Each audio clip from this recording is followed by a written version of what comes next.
राधे राधे मित्रों। तो आज उक्त अध्याय उक्त श्लोक को हम पढ़ने जा रहे हैं।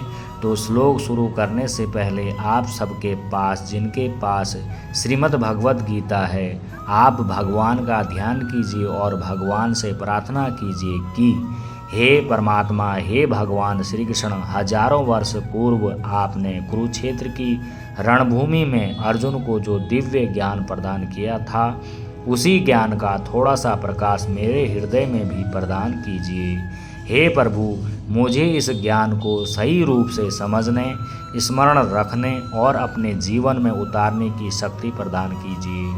मेरी वाणी को शुद्ध रखिए, मेरे मन को एकाग्र रखिए और मेरे भावों में श्रद्धा बनाए रखिए, ताकि मैं भगवत गीता के इस पवित्र ज्ञान को श्रद्धापूर्वक आप सभी तक पहुंचा सकूं।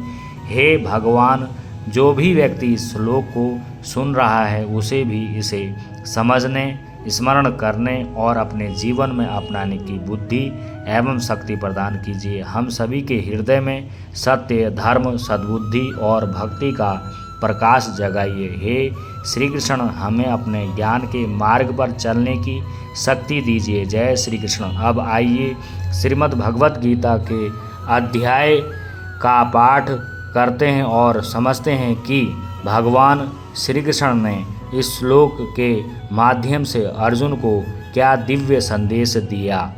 ओम श्री परमात्मने नमः। सर्वकर्माणि अपि सदा कुर्वाणो मद व्यपाश्रयः मत प्रसादात अवाप्नोति शाश्वतं पदम अव्ययम। अर्थात भगवान श्री कृष्ण अर्जुन को समझाते हुए कहते हैं कि मेरा आश्रय लेने वाला भक्त सदा सब कर्म करता हुआ भी मेरी कृपा से शाश्वत अविनाशी पद को प्राप्त हो जाता है। व्याख्या: मद व्यापाश्रय माने कर्मों का, कर्मों के फल का, कर्मों के पूरा होने अथवा न होने का, किसी घटना, परिस्थिति, वस्तु, व्यक्ति आदि का आश्रय न हो, केवल मेरा ही आश्रय अर्थात सहारा हो। इस तरह जो सर्वथा मेरे ही परायण हो जाता है, अपना स्वतंत्र कुछ नहीं समझता, किसी भी वस्तु को अपनी नहीं मानता, सर्वथा मेरे आश्रित रहता है, मेरे भक्त को अपने उद्धार के लिए कुछ करना नहीं पड़ता, उसका उद्धार मैं कर देता हूँ। गीता 12वें अध्याय का 7वां श्लोक। उसको अपने जीवन निर्वाह या साधन संबंधी किसी बात की कमी नहीं रहती, सबकी मैं पूर्ति कर देता हूँ। गीता 9वें अध्याय का 22वां श्लोक। यह मेरा सदा का एक विधान है, नियम है, जो कि सर्वथा शरण हो जाने वाले हर एक प्राणी को प्राप्त हो सकता है। गीता 9वें अध्याय के 30वें से 32वें श्लोक तक। सर्वकर्माणि अपि सदा कुर्वाणः माने यहाँ कर्माणि पद के साथ सर्व और कुर्वाणः पद के साथ सदा पद देने का तात्पर्य है कि जिस ध्यान परायण सांख्य योगी ने शरीर, वाणी और मन का संयमन कर लिया है, अर्थात जिसने शरीर आदि की क्रियाओं को संकुचित कर लिया है और एकांत में रहकर सदा ध्यान योग में लगा रहता है, उसको जिस पद की प्राप्ति होती है, उसी पद को लौकिक, पारलौकिक, सामाजिक, शारीरिक आदि संपूर्ण कर्तव्य कर्मों को हमेशा करते हुए भी मेरा आश्रय लेने वाला भक्त मेरी कृपा से प्राप्त कर लेता है। हर एक व्यक्ति को यह बात तो समझ में आ जाती है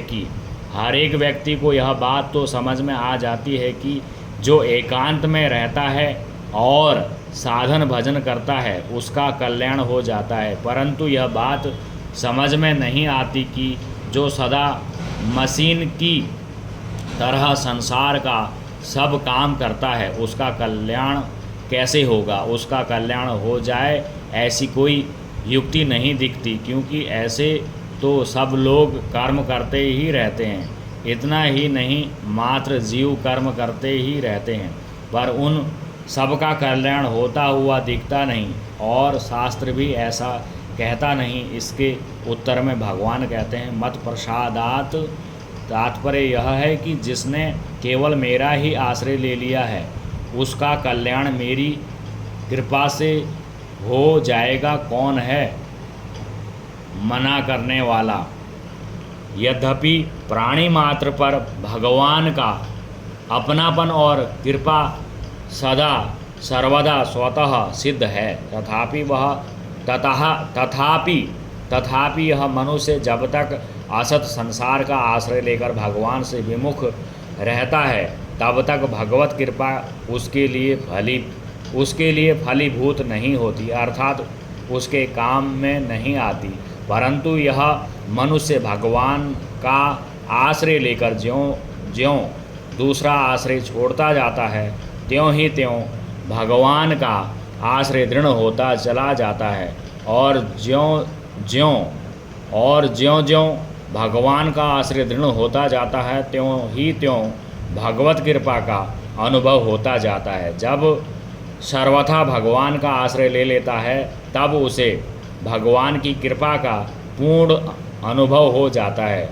अवाप्नोति शाश्वतम पदम अव्ययम, माने स्वतः सिद्ध परम पद की प्राप्ति अपने कर्मों से, अपने पुरुषार्थ से अथवा अपने साधन से नहीं होती, यह तो केवल भगवत कृपा से ही होती है। शाश्वत अव्यय पद सर्वोत्कृष्ट है। उसी परम पद को भक्ति मार्ग में परम धाम, सत्यलोक, वैकुंठ लोक, गोलोक, साकेत लोक आदि कहते हैं, और ज्ञान मार्ग में विदेह, कैवल्य, मुक्ति, स्वरूप स्थिति आदि कहते हैं। वह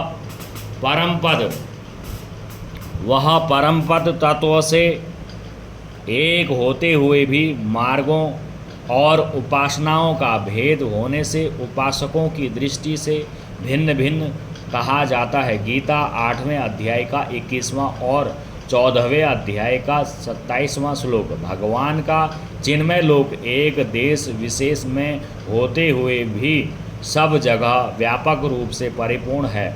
जहाँ भगवान हैं वहीं उनका लोक भी है, क्योंकि भगवान और उनका लोक तत्व से एक ही हैं। भगवान सर्वत्र विराजमान हैं, अतः उनका लोक भी सर्वत्र विराजमान सर्वव्यापी है। जब भक्त की अनन्य निष्ठा सिद्ध हो जाती है, तब परिच्छिन्नता का अत्यंत अभाव हो जाता है और वही लोक उसके सामने प्रकट हो जाता है, अर्थात उसे यहाँ जीते जी ही उस लोक की दिव्य लीलाओं का अनुभव होने लगता है। परंतु जिस भक्त की ऐसी धारणा रहती है कि वह दिव्य लोक एक देश विशेष में ही है, तो उसे उस लोक की प्राप्ति शरीर छोड़ने पर ही होती है। उसे लेने के लिए भगवान पार्षद आते हैं, उसे लेने के लिए भगवान के पार्षद आते हैं, और कहीं कहीं स्वयं भगवान भी आते हैं। परिशिष्ट भाव ज्ञान योगी के लिए तो भगवान ने बताया कि वह सब विषयों का त्याग करके संयम पूर्वक निरंतर ध्यान के परायण रहे, तब वह अहमता, ममता, काम, क्रोध आदि का त्याग करके ब्रह्म प्राप्ति का पात्र होता है। 18वें अध्याय का 51वां, 52वां और 53वां श्लोक। परंतु भक्त के लिए यहाँ बताया कि वह अपने वर्ण आश्रम के अनुसार सब विहित कर्मों को सदा करते हुए भी मेरी कृपा से परम पद को प्राप्त हो जाता है, क्योंकि उसने मेरा आश्रय लिया है। मद व्यपाश्रेय तात्पर्य है कि भगवान के चरणों का आश्रय लेने से सुगमता से कल्याण हो जाता है। भक्त को अपना कल्याण खुद नहीं करना पड़ता, प्रत्युत अपने बल विद्या आदि का किंचित मात्र भी आश्रय न रखकर केवल विश्वास पूर्वक भगवान का ही आश्रय लेना पड़ता है। फिर भगवत कृपा ही उसका कल्याण कर देती है। मत प्रसादात अवाप्नोति शाश्वतम पदम अव्यम। भगवान भी केवल भक्त के आश्रय को देखते हैं, उसके दोषों को नहीं देखते। रामायण में आया है, रहती न प्रभु चित चूक किए की, करत सुरति सय बार ही की। जन अवगुण प्रभु मान न काऊ, दिन बंधु अति मृदुल स्वभाव। मद व्यपाश्रय का अर्थ है मेरा विशेष आश्रय, अर्थात अनन्य आश्रय, जिसमें दूसरे किसी का किंचित मात्र भी आश्रय न हो।